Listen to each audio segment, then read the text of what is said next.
Steve ininahaje mbanga mu busoro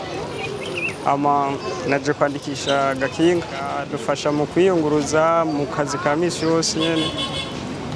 kurumva dusanzwe turi abantu b'abafundi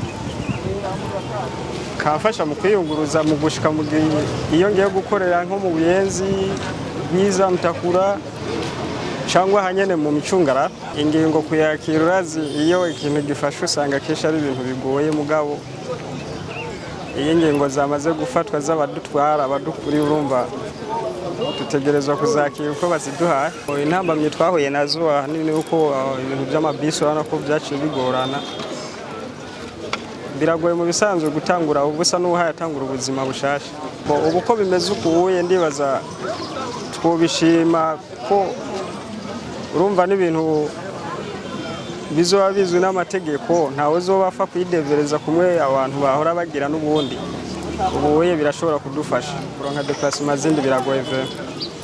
biragoye kuko urabona yuko nta gitoro ntaki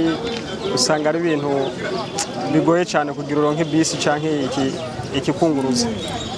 leta jeje no isaba nuko yobandanya yorohereza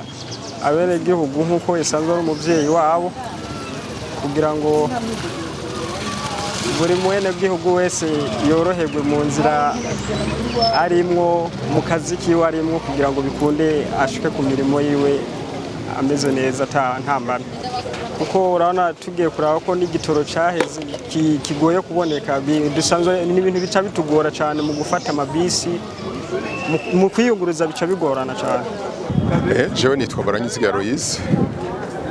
gituma ndi ngaha naje kwandikisha fuji kugira ngo isubire ku bikorwa byacu iriyandika twakiriye neza cyane kuko ubundi amakinga kwandikwa ni vyiza ngo leta iyamenye kandi iyo icuma kiri ku mategeko ntigira ingorane ni vyiza cyane twavyakiriye cyane egome nivyo intambamye twarahuye nazo kubera ingingo yari yafaswe n'abakuru twarahuye n'intambamye z'amabisi amabisi yaratugora kandi n'ubu murabona n'ubu aracagoranye kumbure twoba tugiriwe amahirwe tukasa dusubira ku bikorwa byacu bitatugoye icimbiro nosaba leta nuko twoyisaba ikatwakwaniriza n'ingoga kugira ngo dusubire mu bikorwa byacu bitatugoye turarindira iyo formation tuyikore nta kibazo yego. Nitwa Odifax Dusamukama kaba mvuka aho haruguru gato aho bita Kamesa. Donc uyu munsi twaje kwandikisha ikinga rijya kinga rya sport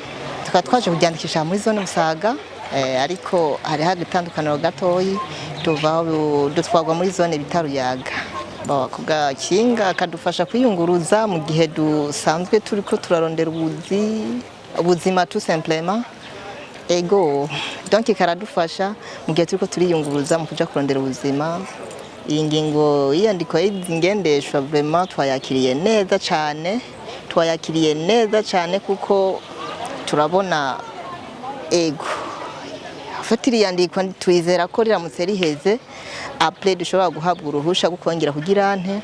kubandanya imirimo yacu bitatugoye. Intambamye twahura nazo intambamye ya mbere kwa rukuronka bisi kugira ngo dushike ku kazi ndetse twongere dutahe muhira nk'akarorero byashiye bitubirana n'igihe igitoro cyaciye kibura mu gisagara ca Bujumbura bica bitera intambamye idasanzwe kugira ngo twideplace keso swa muhira canke tuje ku kazi. Izo nizo ntambamye numva umenga zashoboye kuba zodufatira cyane mu gihe ingingo yo guhagarika utudeplacement dusanzwe yari ifashwe. Formation twiteguriye neza kuko nk'abantu benshi urashobora gusanga bariko baja mu ibarabara ariko ugasanga ntibazi amategeko y'ibarabara. Muri make rero formation twiteguriye neza cyane kumva izo nyigisho. Nizere ko bizotworohereza deja bizotunezera ko bizoba bije kose. Ubutumwa ntushobora gusigaho avuga ati nkuko leta ari umuvyeyi wabo bose